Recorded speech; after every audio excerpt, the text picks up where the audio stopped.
வணக்கம். நான் பிரபாகர் ஜோதிடர். ஓம் சிவாய நமக. சிவசக்தி திருச்சிற்றம்பலம்.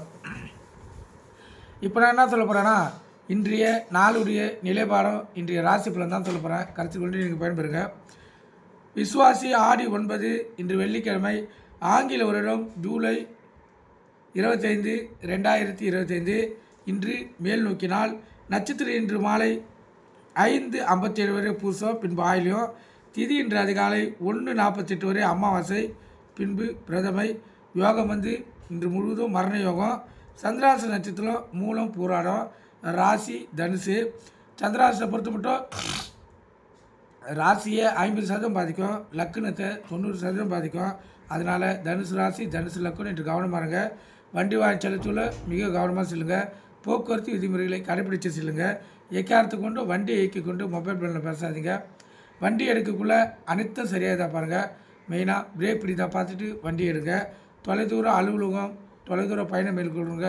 கொஞ்சம் முன்கூட்டியே நீங்கள் கிளம்புனீங்களா நீங்கள் பாதுகாப்பாக போய் சேரலாம்.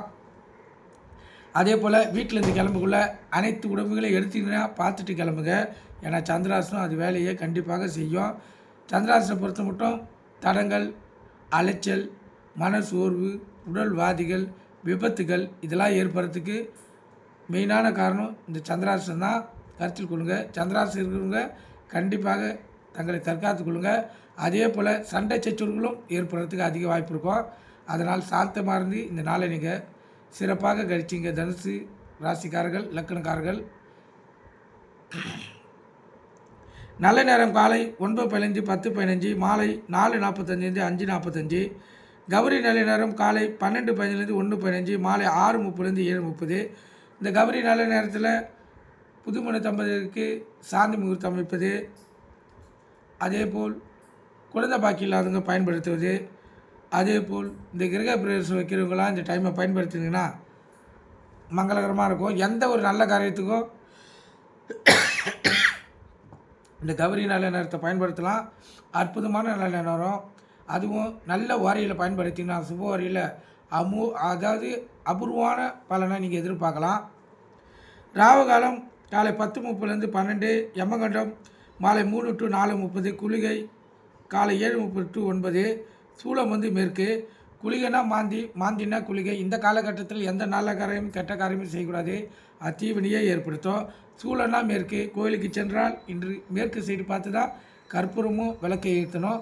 ஏன்னா இன்று மேற்கு திசைநாதன் வழி நடத்துவதால் நீங்கள் விளக்கும் கற்பூரமும் மேற்கு திசை ஏற்றினாதான் இன்று உங்களுக்கு முழு பலனும் கிடைக்கும். கருத்தில் கொள்ளுங்கள். ஒவ்வொரு நாளும் ஒரு தசநாதன் வழி நடத்துவார். அது அடிப்படையிலேயே பலன்கள் அமையும். நீங்கள் கருத்தில் கொண்டு பயன்படுங்க. இப்போ ராசி பலன் பார்க்கலாம்.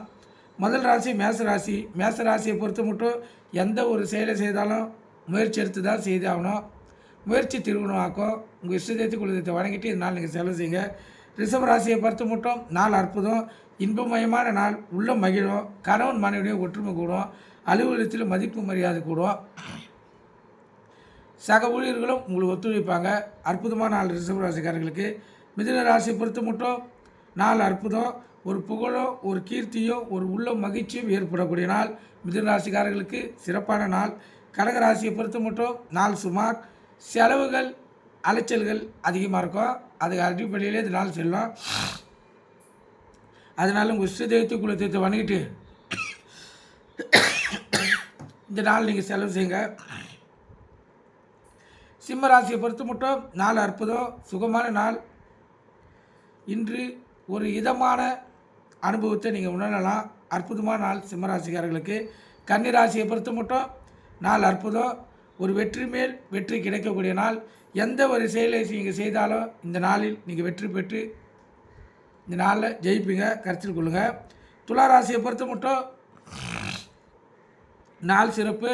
மன உறுதி ஏற்படக்கூடிய நாள். அற்புதமான நாள் துலா ராசிக்காரர்களுக்கு. எந்த ஒரு செயலை செய்தாலும் அதை மன உறுதியுடன் செய்து இந்த நாளில் வெற்றி பெறுவீங்க. அதே போல் எந்த ஒரு வேலையை ஆரம்பித்தாலும் இல்லை ஒரு தொழில் ஆரம்பித்தாலும் இந்த நாள் உங்களுக்கு ஒரு நல்ல லாபத்தையும்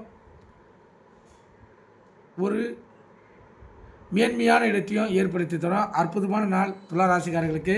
விருச்சிக ராசியை பொறுத்த மட்டும் நாள் சுமாராக கூட இல்லை, அதுக்கும் கீழே இருக்குது. இந்த பகை, ஈகோ, செலவு, விரயங்கள், உடல்வாதிகள் இதெல்லாம் வரதுக்கு அதிக வாய்ப்பு இருக்குது. அதனால் விருச்சிக ராசிக்காரர்கள் இஷ்ட தெய்வத்தை குல தெய்வத்தை வணங்கிட்டு இதனால் நீங்கள் செலவு செய்யுங்க. தனுசு ராசியை பொறுத்த மட்டும் நாள் அற்புதம், இரட்டிப்பு லாபம் பெறக்கூடிய நாள். இந்த சிறு தொழில் செய்கிறவங்க தக்காளி, வெங்காயம், பூண்டு, காய்கறி, கீரை விற்கிறவங்களுக்கு இரட்டிப்பு லாபத்தை பார்க்கலாம். தனுசு ராசிக்காரர்களுக்கு அற்புதமான நாள். மகர ராசியை பொறுத்த மட்டும் நாள் சுமாராக கூட இல்லை, அதுக்கும் கீழே இருக்குது. அதிகப்படியான பகைகளும் பொருள் வரியும் பண வரியும் உடல்வாதிகள் மனசோர்வு இதெல்லாம் வர்றதுக்கு அதிக வாய்ப்பு இருக்குது. அதனால் உங்கள் இஷ்ட தெய்வத்தை குலத்தை வணங்கிட்டு இந்த நாள் நீங்கள் செலவு செய்யுங்க. கும்பராசியை பொறுத்த மட்டும் நாள் சுமாராக கூட இல்லை, அதுக்கும் கீழே இருக்குது. அதிகப்படியான கோபங்கள், பண விரயம், மன கஷ்டம் இதெல்லாம் வர்றதுக்கு அதிக வாய்ப்பு இருக்குது. அதனால் உங்கள் இஷ்ட தெய்வத்தையும் குல தெய்வத்தையும் வணங்கிட்டு அமைதியாக இருந்து சாந்தமாக இந்த நாளை கழிச்சிங்க, உங்களுக்கு சிறப்பாக அமையும். மீன ராசியை பொறுத்த மட்டும் நாள் அற்புதம், அன்பு அதிகமாக கிடைக்கக்கூடிய நாள். இன்று நீங்கள் இரட்டிப்பு அன்பை பெறலாம். கணவன் மனைவியும் ஒற்றுமையும் நெருக்கமும் அதிகமாக இருக்கும். அதே போல் அலுவலகத்திலும் மதிப்பு மரியாதை உங்களுக்கு உயரும். மேல் அதிகாரிகிட்டையும் பரிசு பாராட்டுகளை பெறுவீர்கள். மீனராசியை பொறுத்த மட்டும் இன்று மிகவும் சிறப்பான நாள். அன்பு மனையில் நடையக்கூடிய அற்புதமான வாய்ப்புகள்லாம் இன்று ஏற்படும். கருத்தில் கொள்ளுங்கள். உங்கள் மேல் அன்பு செலுத்தாத கூட இன்று அன்பு செலுத்துவாங்க. இந்த தனுசு ராசிக்கு சந்திராசி இருப்பதால் கவனமாக இருங்க. வண்டி வாய்ச்சலுக்குள்ளே கவனமாக செல்லுங்க. போக்குவரத்து விதிமுறைகளை கடைபிடித்து செல்லுங்க. எக்காரத்தை கொண்டு வண்டி இயக்கி கொண்டு மொபைல் ஃபோனில் பேசக்கூடாது. ஏன்னா விபத்துக்கள் சந்திராசி ஏற்படுத்தக்கூடிய வாய்ப்பு இருப்பதால் நீங்கள் மொபைல் ஃபோனில் பேசிக்கொண்டு வண்டி இயக்கிக்குள்ள சிந்தனை செதறி விபத்துக்கள் ஏற்பட்டுரும். அதனால் எக்காரத்தை கொண்டோ வண்டியை இயக்கி கொண்டு மொபைல் ஃபோனில் பேசக்கூடாது. ஏன்னா உங்களை நம்பி அம்மா, அப்பா, மனைவி, பிள்ளைகள்லாம் இருப்பாங்க. அதனால் நீங்கள் கருத்தில் கொண்டு விழிப்புணர்வோடு உங்களை தற்காத்துக் கொள்ளுங்கள். நன்றி, வணக்கம். வாழ்க வளமுடன்.